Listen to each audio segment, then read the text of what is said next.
And welcome back to Monty Shenanigans, where the clips are questionable and the ideas are worse. Let's get cracking. Well, welcome back. I'm Monty, your host. So we've had a few little updates recently, thanks to playing with some AI. So thanks to mate Cam, who's pointed out Grok on that one there. So as you can probably see and tell already, the intro has been updated. So that's probably a little bit more flashy and better than what the old one was. Was a couple of days playing around with AI and that, getting that to do that. So that was actually pretty good. So AI has been fairly good for some simple stuffs. I have had it create some thumbnails and everything because it is much better at image editing and that than what I am. I can cut, copy, and crop. That's probably about it. So let's get down to business. So today was a lovely day here in southeast Queensland. It was a top of 36 degrees out at our place, and it was a clear day. So what do we do on a clear day? We go for a bike ride. So not a great deal bike ride. This was, like I said, it was 36 degrees, a bit warm. However, so I went and saw a good friend, and we went, well, we, not me, as in not we, as in I. It was just me, a solo ride today. So took the long way home, headed off down towards Bow Desert that way, and then came back up through towards Boona that way, and then came back up through Peaks Crossing, Umanto, and then home. So it wasn't too bad.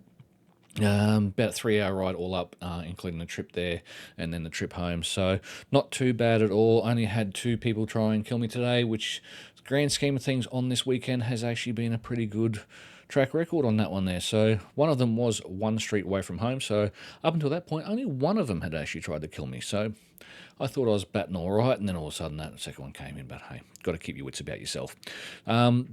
So a little bit of an update on that there ride. So I had the new textile mesh jacket on today because the adventure jacket I wore last time I cooked myself, and I think I gave myself a little bit of heat stroke. Textile jacket, mesh jacket, absolutely beautiful. Kept me cool, kept me going. Didn't need to stop to have a break or have a rest because I was overheating. Probably just need to look at changing the pants from the adventure pants over to a textile pant as well, like I had on the old bike, because the adventure stuff is going to be great. It's in winter and the cooler months, but in summer in southeast Queensland, you need that airflow, you need that ventilation. It's just horrible otherwise. So what this update is on this one here. So this today is more of a general update, also a modification to the bike. So as some of you may be aware, I did have the previous mistress was the Kawasaki ZX-R14. What a bike. I cannot fault that bike no matter what. Even though I did trade it in, I cannot fault it. I probably could fault it being too much power for me, as I do have in my tagline in one of the bike forums is the slowest man on the fastest bike, because it was just, I never got it, never used it to its full potential. It was just a weapon. It was just a machine. It just, I mean, sitting doing 100 in first without it redlining, I mean, what more can you say? That was always fun, and the sound was just phenomenal. Can't fault it, couldn't fault it, loved the bike. However, getting on in the years, and a hypersports bike was not great for my back, my shoulders, my knees, and I actually stopped riding it because not so much, once I was on the bike, it was great, but I hated getting off it because everything just hurt, everything just ached. It was a very manual bike. There was no cruise control. There was nothing. There was no quick shift. There was just nothing. It was just a bike with a great big bloody engine, and a rider who was fairly well much scared of what it could do when it opened up. So about 12, 16 months ago, before we went to Japan, we traded her in and we got the new mistress, which was the 2025 BMW GS 1300 Triple Black adventure bike, or dual sport, call it what you will. So this bike is more upright. I don't get the back pains. It's just so great to ride.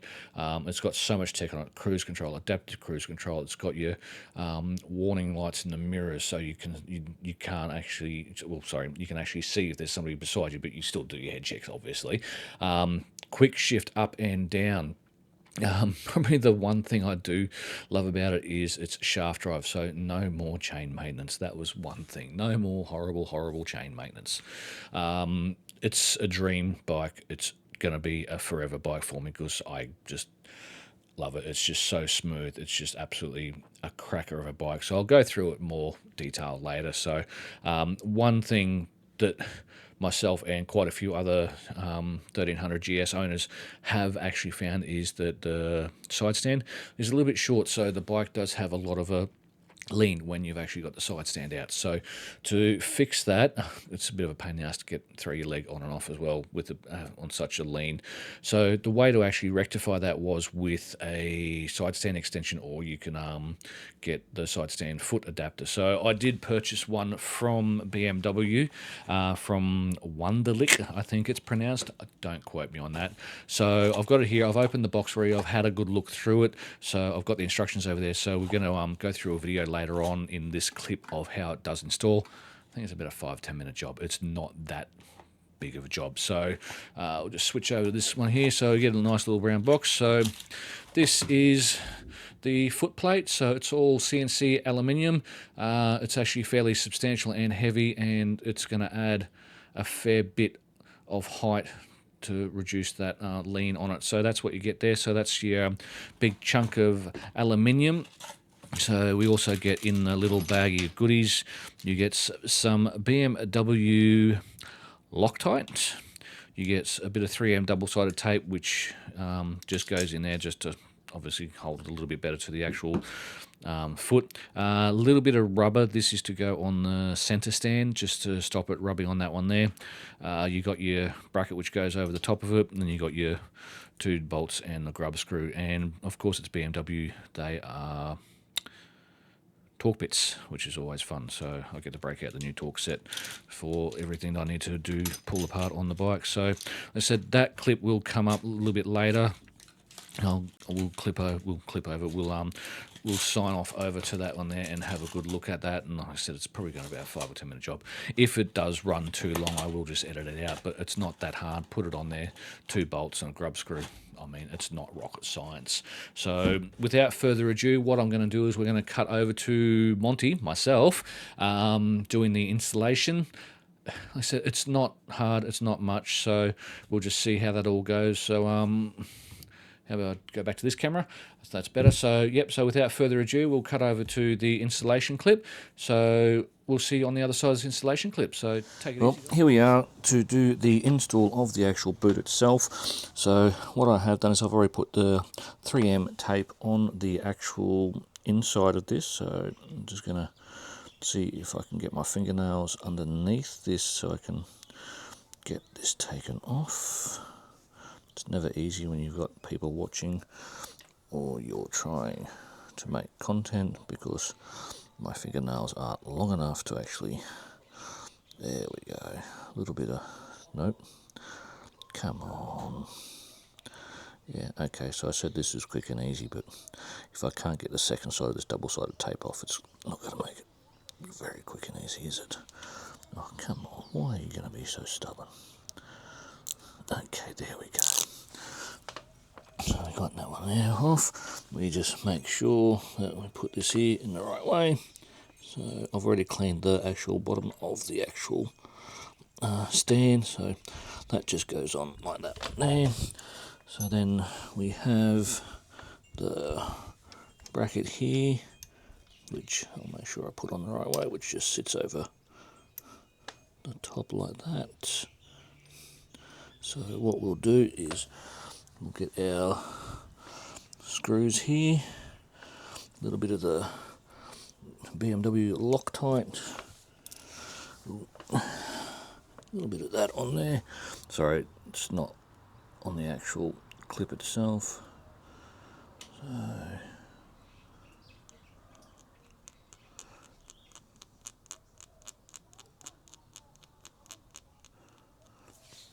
Okay, so what we'll do is, it's not the best view here at the moment without my, because there's not much light under the patio, so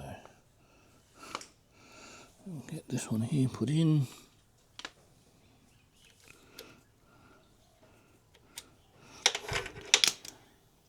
At least get it started anyway.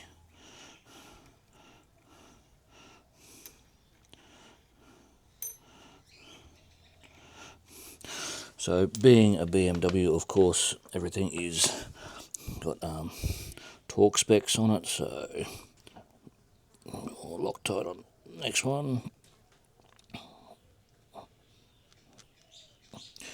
Because obviously you don't want these things coming undone, so you don't want to lose them, not after you've paid so much bloody money for it. So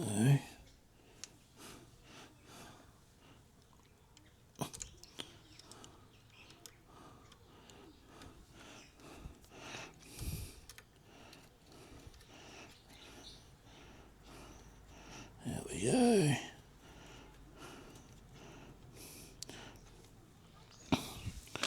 So I've got my little torque wrench here set to about 4, which is what the instructions state.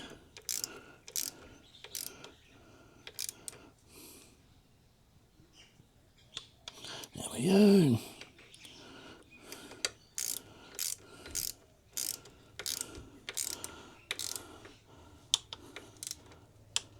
There we go.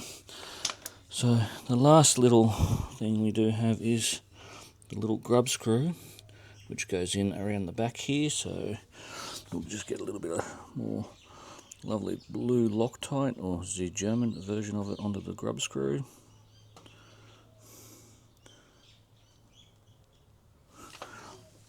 And this one here is an Allen key one, so we've got our little Allen key hex here. So find the hole, which is always a fun game at this age. I believe that's just it there.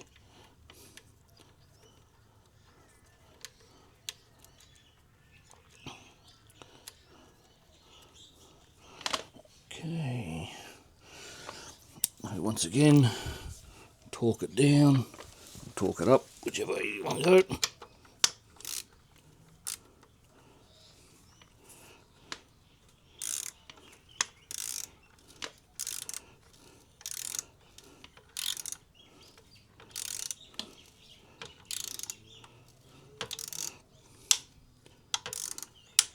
There we go. And that's it done. All I've got to do is put a little bit of rubber just up along here, just to make sure it doesn't rub or anything. But like I said, nice quick 5-minute install. So back to Monty. Thanks, Monty, for that installation video. It was riveting. That much I can tell you. Like I said, quick, easy, not too complicated, and has made a world of difference to the actual bike itself. So what we are doing is, so next probably bike ride is probably not going to be much of an exciting one. It's going to be to take the bike, drop it off for its service. But now that we're no longer boiling every weekend, probably going to be able to get on that bike a lot more, get some more of those clips.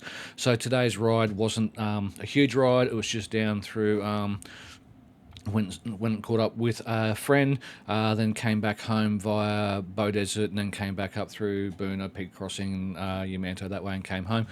Thankfully, there was only 2 people that tried to kill me today, so that wasn't too bad, mind you. One of them was 1 street from home, so I thought I'd gotten away lightly with only 1 idiot on the road.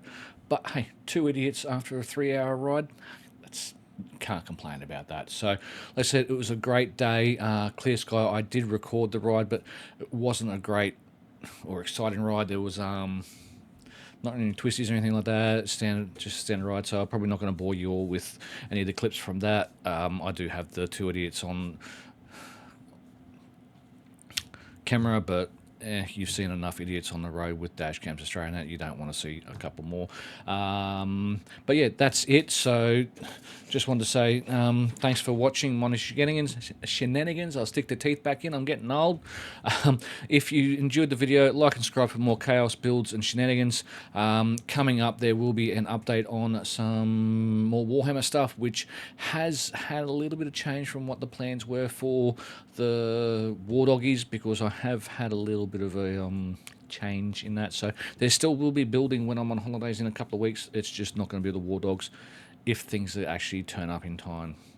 It's a bit of a clue. There's something in the current post system that's coming this way. So once again, wanted to say thanks for watching. If you enjoyed the video, like, subscribe, comment. do what you want to do. But yeah, we'll catch you next time, so take it easy, and once again, thank you very much for your time, and have a great evening and weekend.